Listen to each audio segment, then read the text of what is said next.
The Gospel according to Mark. It's one of the first accounts of the life of Jesus, and our earliest historical traditions link this book to a Christian scribe named Mark, or John Mark. He was a co-worker with Paul and a close partner with Peter.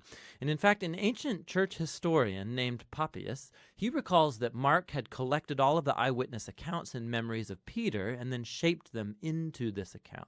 But Mark didn't just randomly throw the pieces together. He's carefully designed this story of Jesus. In the first line of the book, Mark makes this claim about Jesus. It's the beginning of the good news about Jesus, the Messiah, the Son of God. Now, what's interesting is that this is the only time Mark is going to tell you what he thinks. For the rest of the book, he's going to influence you by simply putting Jesus's actions and words in front of you and showing you how other people react to him. Now, Mark's designed the story of Jesus as a drama with 3 acts. The first one set in Galilee, the third one is set in Jerusalem, and the second act shows Jesus on the way from one place to the other. And each of the acts focuses on a repeated theme. So in Act 1, everybody's blown away by Jesus, and they're wondering, who is this Jesus? In Act 2, it's the disciples who are struggling to understand what it means for Jesus to be the Messiah. And then in Act 3, we watch the surprising paradox of how Jesus becomes the messianic king. Let's just dive in and you'll see how it unfolds.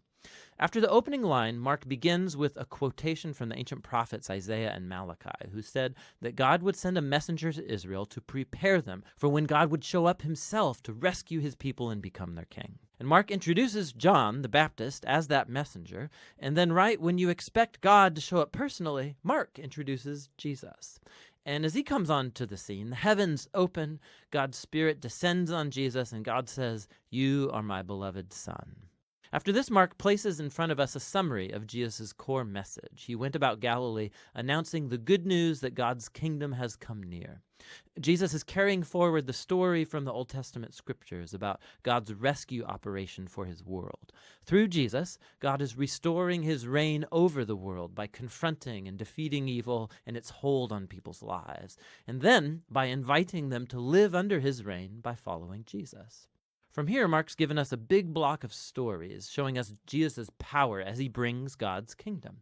He goes about healing people whose bodies are sick or broken or under the oppression of dark spiritual powers.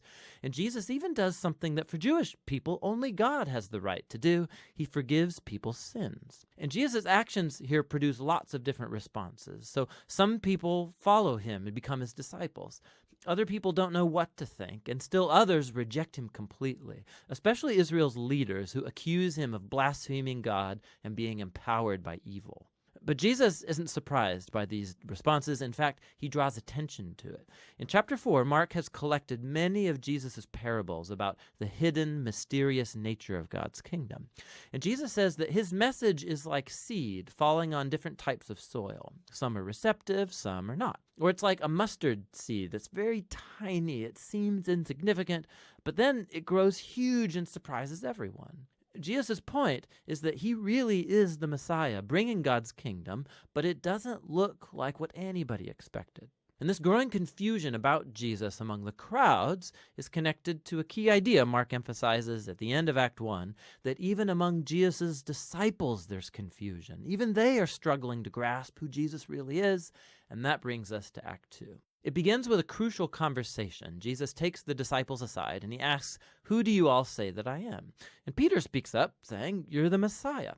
But it becomes clear that for Peter, this means that Jesus is a victorious military king from the line of David who will rescue Israel from the Romans. But for Jesus to be the Messiah means that he's the suffering servant king of Isaiah 53, who will bring God's rule by giving up his life in Jerusalem. And the disciples, they don't get it.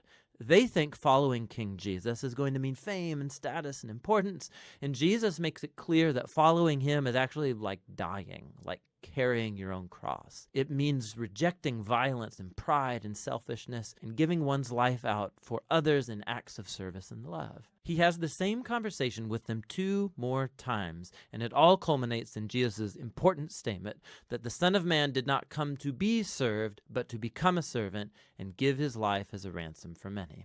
The disciples still don't get it. They respond in confusion and fear. And so here in Act 2, Mark has placed another key story that echoes the book's introduction.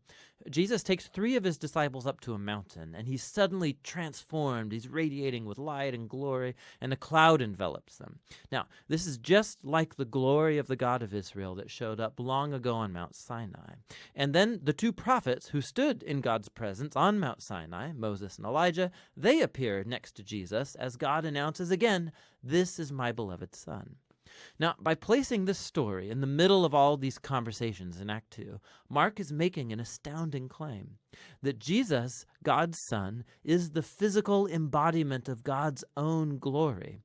And in Jesus, the glorious God of Israel is going to become king by suffering and dying for the sins of his own people. It's a puzzling claim that confuses and scares the disciples as they leave the mountain. Which brings us to Act 3.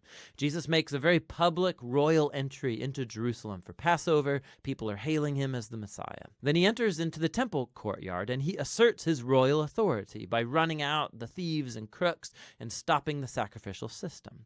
Then this kicks off a whole week of Jesus debating and confronting the leaders of Israel, condemning their hypocrisy, and so they set in motion a plan to have him killed. And Jesus warns his disciples, predicting that Jerusalem and its temple will be destroyed within a generation, and his disciples will be persecuted just like him, until he returns one day to bring God's kingdom fully over the world. And it all leads up to the final night. Jesus has his last Passover meal with the disciples, a symbolic meal that told the story of Israel's liberation from slavery through the death of the Passover lamb. And Jesus takes these symbols and he gives them new meaning. They point to the liberation from sin and death that will happen through the death of the suffering servant Messiah. From here, the story rushes forward to Jesus' arrest, his trial before Israel's priests and the Roman governor Pilate, all resulting in Jesus' crucifixion. And it culminates in a key scene that matches the important scenes from Acts 1 and 2, except this time it's darkness that descends, not a cloud. And instead of the divine voice from heaven, it's Jesus' voice crying out before he dies.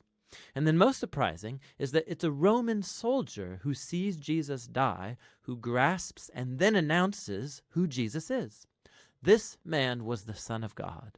He's the first person in the story to recognize the story's shocking claim about Jesus' identity, that it's the crucified Son of God who's the Messiah, Jesus of Nazareth, who died for his friends and for his enemies.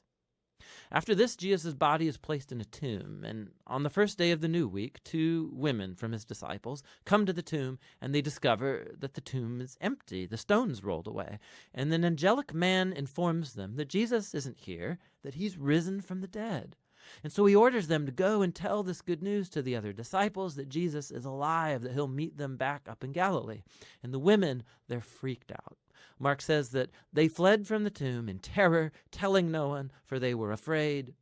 And that's how the book ends, with Jesus' disciples showing the same kind of fear and confusion that concluded Acts 2 and 1. Now, if you look in your Bible, you'll see that the Gospel of Mark has more to its ending, where Jesus appears, he speaks to his disciples, but there's also a note there telling you that that ending is not part of the original book, that it's only found in later, less reliable manuscripts. Now, it's possible that the original ending got lost, or that Mark actually never finished writing his account, but it's more likely that this abrupt ending is intentional to make a point. The entire story has focused on the shocking claim that puzzled Jesus' disciples from beginning to end, that it's the suffering, crucified, and risen Jesus who's the Messiah, the Son of God.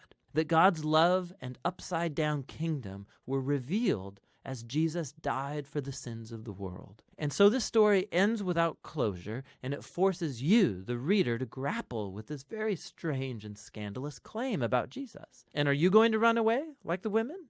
Or are you going to recognize Jesus as your king and go and tell the good news? And only you can answer that question. And that's what the Gospel of Mark is all about.